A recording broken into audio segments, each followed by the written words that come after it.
All right, let's go ahead. Welcome to the Birds Brained session. I'm happy to have Theresa Enderle here speaking about this topic. So for folks that are watching, please feel free to enter your questions or comments in the Whova Q&A, the Whova chat, or the Zoom chat if you can access it. And we'll be taking questions at the end. Theresa, you are on. Thank you, Dana, and thanks everyone who's joining us here this afternoon for a quick look at bird window collisions, why they happen, and what we can do about it. I would like for you to remember the picture you see on the screen because we're going to talk about that again in a couple of minutes. Part of the reason we are concerned about bird window collisions is that bird populations have been declining in the United States and Canada over the last 50 years. And for more information on that more generally, if you Google 3 billion birds, it will take you to a great website from the American Bird Conservancy. So that would be a great place to get some more background information about declining bird populations. Imagine, if you will, for a moment that you are a bird who's been flying, you're tired, you're looking for a place to rest, and you can choose from any of the trees that you see in this picture. Where are you going to land? If you picked any of the trees to the left in this picture, congratulations, you probably arrived safely. But if you chose a tree on the right, I'm sorry to tell you that you have crashed into a window and you are likely stunned or worse, because those are not real trees, they're a reflection, which is one of the reasons that birds fly into windows. They sometimes see the reflection of trees in glass, as in the picture in the last slide or in the upper left here. Another confusion for them is when they can see through the glass to vegetation on the other side. So the lower left picture is a pedestrian walkway in Kansas City. And we and the birds can see trees on this side, but also trees on the far side of that walkway. And the picture on the right is a lovely solarium style eating area with plants hanging inside, which is beautiful for us, but can be confusing for the birds. Birds can fly into windows any time of the year, but the numbers increase during migration, and there's a couple of reasons for that. One is in the United States, there are 4 major flyways that birds use when they're migrating. And those are determined partly by topographic features like mountains that can influence weather, and then also the availability of food, shelter, and water. Another issue is light pollution. If you attended Don Ficken's presentation just before this one, you will be a little bit familiar with this topic. Many birds migrate at night and they use the moon and stars as part of their navigation system.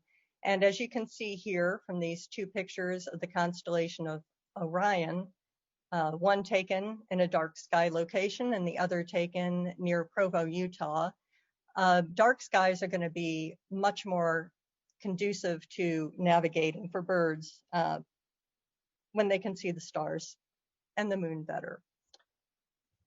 If you combine light pollution with those flyways, what we end up with can be some very dangerous locations for birds, especially during migration. That's the map on the left, again, might look familiar to you if you were at Don Ficken's presentation about dark skies and light pollution. The Cornell Lab of Ornithology came up with a list of the 10 most dangerous cities in the United States for migrating birds in the spring and in the fall. And some cities show up on that list twice, not always in the same location or a spot on the list, and that's just because birds don't always take exactly the same routes north that they took south. So I would say that catastrophic events where hundreds of birds die in a single night flying into a building, usually a skyscraper, those stories get the most press, but the vast majority, 99.9% of bird window collisions happen at lower elevations. They happen at houses and at low-rise buildings, which when you think about it, makes some sense because that's where both birds do most of their living. They roost and fly in trees and roost and nest in trees, and so they do most of their flying at tree level. How big a problem is it? Well, the number one driver of declining bird populations is habitat loss, but window collisions are high on the list, with an estimated 600 million birds killed each year.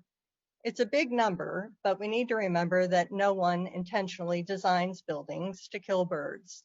It happens though, so what can we do about it? There are a number of things we can do to help, and several of them involve helping birds see the windows, and then lighting, landscaping, and BirdSafe glass can come into play as well. So let's take a look at these individually. The very first one is one of the easiest low cost or no cost strategies or steps you can take.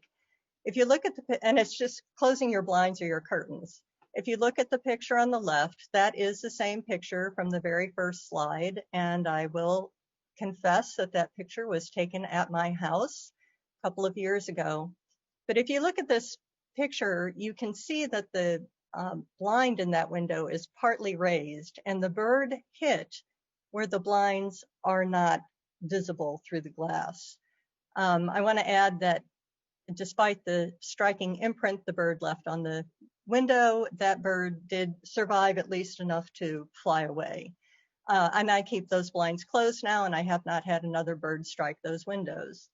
The middle and right picture are of the same window, one with the blinds up, one with the blinds down, and you can see the difference it makes. The picture in the middle, you can clearly see a plant inside and really easily see the reflection of the yard in the glass. And the picture on the right, just having the blinds down, even open, partly open, makes it look less like a place that a bird might want to try and fly to. Another easy option is installing window screens if you don't already have them, and this is a step that can benefit us as well as the birds. Solar screens can help regulate our heating and cooling costs and give us some degree of privacy. There are pet screens that are a little heavier duty, meant to stand up to what I call jaws and claws. And then there's just regular old bug screens that help keep the insects out. Any of these screens are more visible than glass. They cut down on the reflectivity of glass. And if a bird does hit a window, they can act as a cushion and soften that strike. Another option is stickers, decorative murals, pattern tape, anything that we put on the windows to help the birds see that there is glass there. In the upper left is a sunroom that has some patterned tape on it, and I'm going to show you a close-up of that in a minute, because what happens is it's really not very noticeable to the human eye, but it is enough for birds to see. The picture on the upper right is a mural that was painted on a span of windows at the University of British Columbia in Vancouver. And that picture really shows that taking steps to help birds can also be done in a way that is aesthetically pleasing to us humans. And in the lower middle is a bus stop in the Czech Republic that is covered in decals that were designed by some elementary school students. And in that case, those decals not only help birds, but they help people see the glass. There's a lot of glass there that was causing some confusion. So if you couldn't quite see the dots on the glass on this sunroom before, I hope that you can see them there. It's just a grid of dots that, again, our eye will learn to ignore if we notice them at all, but it is enough for birds to see that there's something there. Next up is Acopian bird savers, also known as Zen curtains. These are one of my favorites because I think they really look nice. Zen curtains are just a series of cords or wires that are hung from the outside the window about every 4 inches. They're attached at the top, they're loose at the bottom, which lets them move in a breeze. That all helps the birds to see that there's something there. And you can make them yourself, or they can be bought ready-made. And if you Google Acopian bird savers or Zen curtains, you will get a lot of information. There's a lot of information out there. But the birdsavers.com website has an option for you to buy and also includes instructions for how to make them yourself. So let's talk about lighting a little bit. There are a lot of cities across the country that are starting to participate, or have been for some time participating in the Lights Out campaign. It's Lights Out during migration, and it involves usually business areas agreeing to turn lights out during the busiest weeks of migration in the spring and the fall, which has a big impact on the safety for birds. Homeowners can participate in Lights Out too. You don't have to be a business. But first, so what kind of difference does it make to turn lights out? Here's two views of the same section of a Dallas skyline taken from slightly different perspectives, but it's the same general area. And you can see on the left what it looks like during most of the year, and then on the right what it looks like when they are participating in their Lights Out program. So I was saying that homeowners can participate in Lights Out as well. And if you're wondering what are the nights you should have your lights out, there's information about that out on the internet too. There are also a couple of websites where you can get really current information about migration. One is from the Aero Echo Lab at the University of Colorado State University. Those are the 3 pictures you see across the top, and they are showing information for last night on the left, tonight is in the middle, and tomorrow night is on the right. And they indicate how significant the migration is, so you know when to turn out lights. And the picture on the lower left is from a Birdcast website, and you can get state-specific information from that site as well. I think one thing that's interesting about this particular picture is, if you remember the pictures of the flyways, you can really see where the yellow is where the highest degree of migration is, and it's really lighting up on some of those flyways. At home, we don't have to limit our choices not only to turn lights out during migration. We can do things year round that might help with our utility bills and also help the birds. So we could use motion detectors, so the lights only come on when there's motion. We can choose warmer lights that are less disruptive to birds than the brighter, whiter lights. And even something as simple as our selection of light fixtures can make a difference. These 2 fixtures are basically the same design, but the one on the left is glass pretty much all the way around, including on the top, which would allow light not only to shine out and down where we need it, but it also lets light shine up into the sky where it can cause more of a problem for birds. The fixture on the right has a solid top, which blocks that light from shining up into the night sky. So that would be the better choice for birds.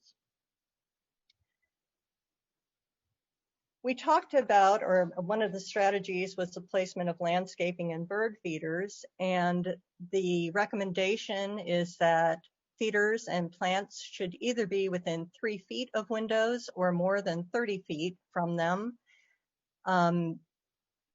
Options for feeders include ones you can put right on the window itself, or there are a number of ways you can hang a feeder closer with shepherd's hooks or from the house. This picture in the middle has a feeder attached to a railing. And then the picture of the house on the right is meant to show there's vegetation. The shrubs are right up next to the house.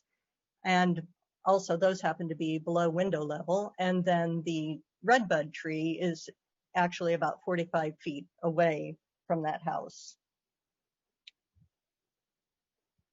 Usually more thought of for commercial applications is BirdSafe glass. And the picture here is of the Kauffman Center for the Performing Arts, as you can see, which has a lot of glass on one side, which could be a tremendous problem for birds, except that when this building was designed, it was designed with bird-safe glass. So that has almost completely mitigated the problem there. It's not that they don't ever have bird strikes, but it's surprising how few they have with the amount of glass they have. And again, I have been in this building both at night and during the day, and there is nothing looking through that glass that would make you think it's been altered in any way. Here's a view from inside looking out, and while you can see all the cables that are part of the supporting structure of the building, the view of the cityscape is clear. You would never know there was anything on that glass that was going to help the birds, but there is. So let's say we've done all these things. We're using our blinds and we've put up maybe pattern tape, we're adjusting our lighting, but we still have a bird hit a window. Then what do we do? For any injured bird or any kind of wildlife, you can go to the Animal Help Now website. And if you put in your zip code, they will provide a list of wildlife rehabbers in your area who you can then call, tell them what you have, and they will help talk you through what, if anything, you need to do about that animal. And I was surprised some time ago to learn that birds that have been stunned hitting windows actually can be treated for brain swelling. So it's worth making the phone call. So with our newfound knowledge and taking a few relatively easy steps, we can help keep birds safer. And as our friends at the National Audubon Society say, you are what hope looks like to a bird. So I thank you for your attention, and if there are any questions, I will do my best to answer them.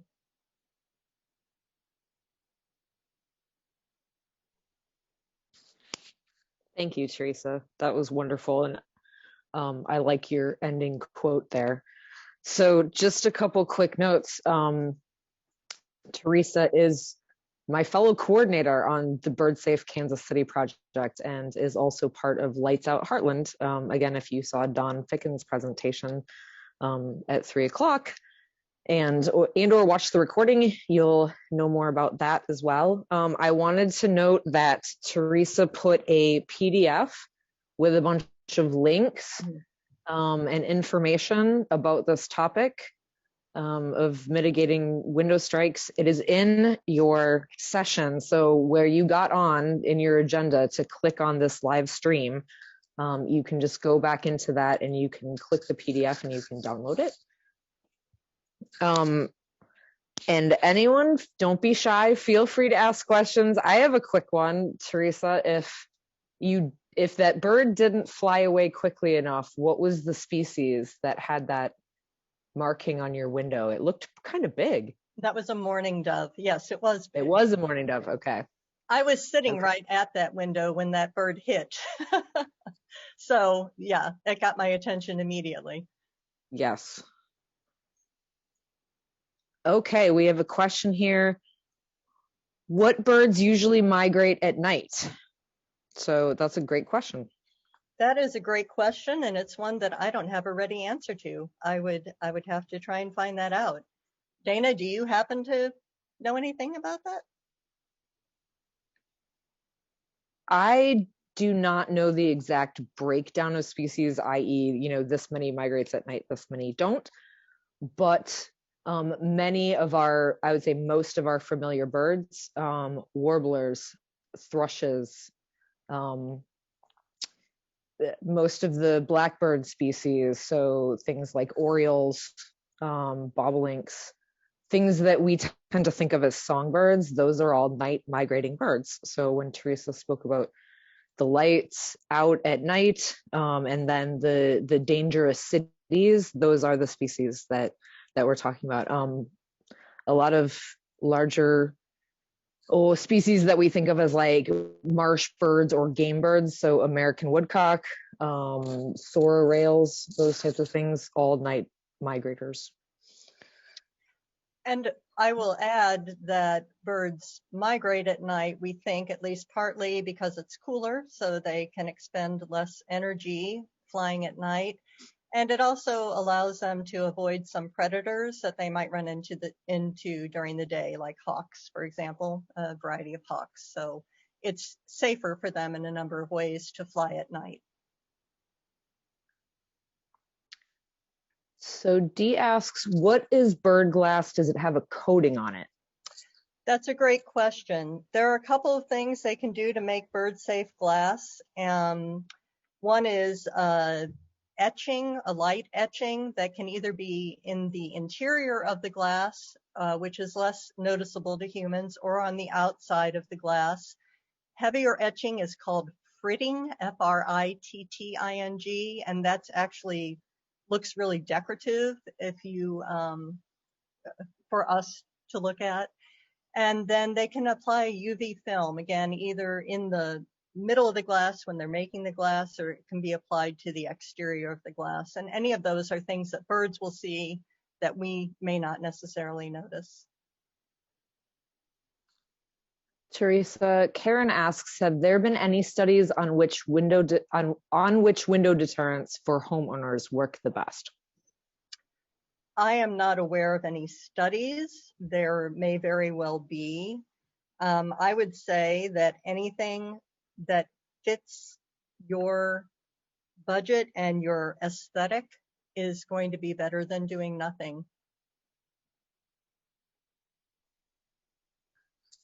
Yes, I know that the American Bird Conservancy tests various products, but just because, all of the things Theresa mentioned have been looked at, right, Theresa? But it's like it really depends on each individual home in a lot of ways, as well as the aesthetics that the homeowner is interested in maintaining.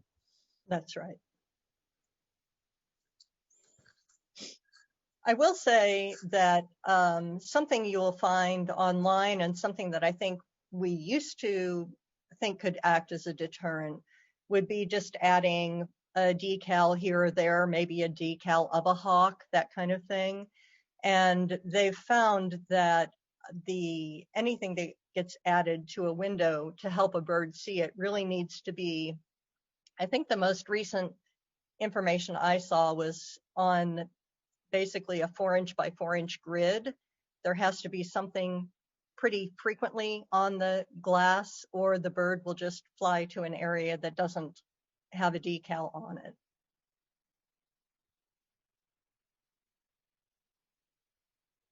That's the reason for the spacing on the Acopian bird savers as well. Quick comment on the Acopian bird savers. I've seen very few or no other companies that you go to their website and they tell you how to buy their product, but then they have do-it-yourself plans right on their website as well. Yeah. Which I thought was, fairly altruistic. I've got another question coming in from Huva here. Could you give any advice on ways to get cities and universities to participate? I reached out to a president of a university about issues I was noticing and received no feedback. What is the best way to put pressure on businesses and or universities that may bring more attention and action? Great question. That is a great question, and we're in the midst really of trying to answer those questions ourselves with the BirdSafe KC project, trying to work with businesses to just allow us to survey around their buildings to determine really what is the incidence of bird strikes at some buildings in the Kansas City area. I think it takes some persistence. It can help if you can work with any organizations, conservation organizations, or groups of homeowners. It really depends on where you live, what might be effective, but they just, this isn't a very satisfactory answer even to my ears, but I think they just they need to keep hearing from us that we care about this and we would like for it to be addressed. I do think the more science that comes out, when the study came out, or the news came out in 2019 about the significant decline in bird populations, that sparked a lot of conversations in a lot of places. So I would also, get involved if you can find, if there is a local Lights Out chapter in your area, talk with them and see if there's any way you can help spread the word through them. But I don't have a absolute, well, just do A, B, and C and everything's going to be great kind of answer, because we're working on that ourselves. Won't it be great when we know that, though? Yeah, you think we will? I hope so. I suspect it's different with every entity. To that end, Theresa, do you want to just comment briefly on your work towards like finding the right person to talk to, like whether that's a sustainability director or whatever, because I know that you've been working on that a lot recently. I have been. It's not always easy to know who to talk to. There are more businesses that have an office like environmental quality, sustainability, something along those lines, and that's a good place to start. Some cities, Kansas City has an office of environmental quality. Cities that have any kind of office like that are going to be a good place to start. I have been trying to figure out who to talk to and how, and I'm excited about the Office of Environmental Quality, because I think that could point us in the right direction. They could be a great support, great office to work with themselves, but I also think they may have some knowledge and experience that's going to be useful to us as we're trying to broaden the BirdSafe KC program. And what we're really trying to do is quantify what the incidence of bird strikes is in the Kansas City area, and then work with property owners on taking steps. Some of the same kinds of things we're talking about doing in people's homes can be done at businesses to help reduce the number of birds hitting windows at businesses.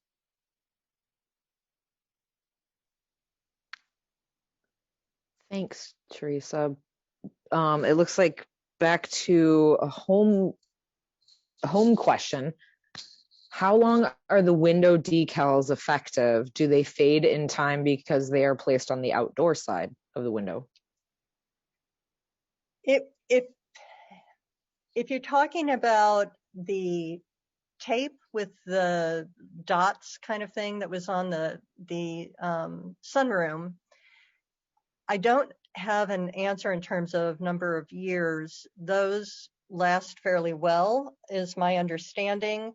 A decal with color might fade over time, but the birds aren't really seeing the color. They're seeing that there's something on the window. So we, for our satisfaction, might not like the way a faded decal would look, but the birds are still going to see it.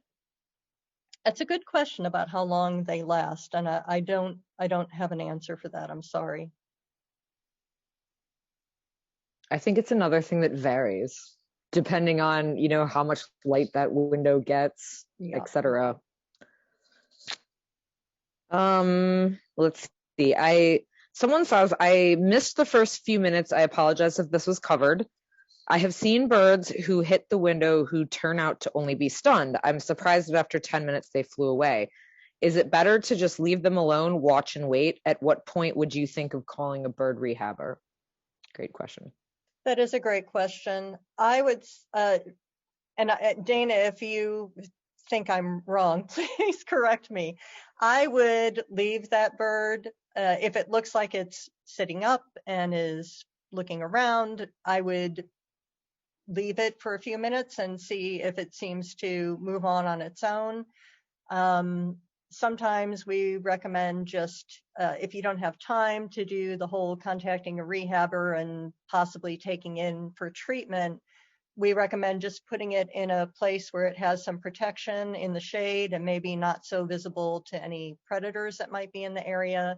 And they sometimes can recover on their own. But any bird that really looks like it's knocked out, I would contact a rehabber about. That's one of the great things about knowing who the rehabbers in your area are, is you can call them and say, I have this bird, here's what it's doing. It's either like completely knocked out or it's sitting and looking around, and they will help you determine whether you need to do anything more for that bird or not.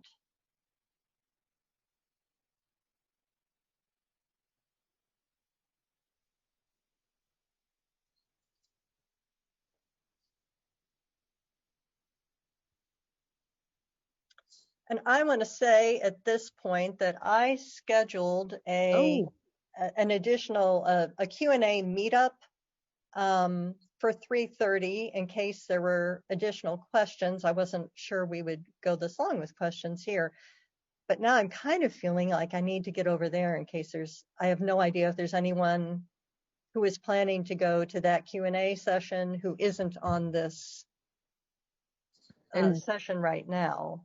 Theresa, I apologize. As your moderator, I should have said that to you at 3:29. So we will end. I just want to end with a comment that's in the chat. You gave a personal touch to a subject that most of us don't really like hearing about. Your stories addressed the issue, but also offered hope to this challenge. So I second that, and thanks. And everyone, if you go to the community section and go to meetups and virtual meets, Theresa will be there in 45 seconds? The time was moved. Yes, Denise, the time was moved to 3:30, but it's 3:32. So we're going to run over there, quote unquote, run over to the meetup. So thanks everyone so much for attending, and come on over to the community section and the virtual meetup, and we'll just continue to chat. And I think that people can speak there. So thanks so much.